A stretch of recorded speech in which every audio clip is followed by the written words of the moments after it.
So, in I want to bring both sides, all sides to the conversation about grooming, like you mentioned, and sexual abuse with minors, right? If you look at the text messages that she was corresponding with Butts, someone who is very ignorant would say that she wanted this relationship. She wanted this to happen.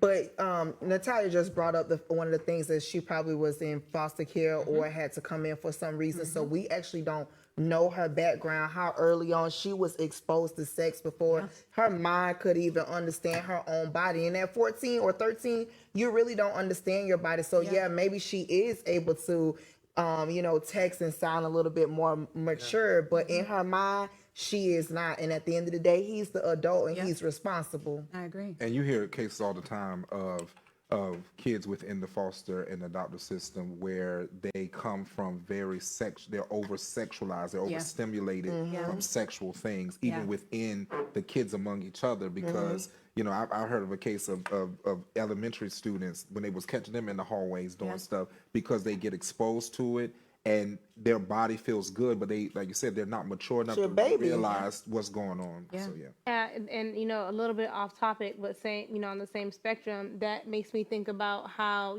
commonly even, parents, they tend to not understand the seriousness of even doing anything sexual in the bed with even a young baby. And, and I truly believe that even when you have a 1-2-year-old that you just sleep, it's something just about that friction and the energy that happens during sexual interaction that I just feel like it really consumes the spirits of these kids. And that also, even sometimes when the kids aren't touched, you would think, but not realizing that you're also putting this on them in a sense because they're in this space where it's moaning and ooh, and like I hate when people just do that. They think, oh, the baby's sleeping and come no, I hate when they do that. Now, I will share a vulnerable story. I wasn't sexually abused. However, I was introduced to pornography at 6 from my biological father. It wasn't like he was like, here, baby, go watch this flick or this porno. It was just left unattended. And at 6 years old, you're like a sponge.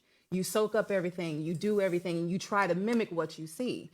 So I know for me, at 6 years old, thankfully, I had a family who was able to put some other guardrails for me, with that. But in the case of this girl, to y'all's point, we don't know what she was exposed to and what led her to be okay with engaging in this type of adult conversation with him. But there's many more kids out there like her.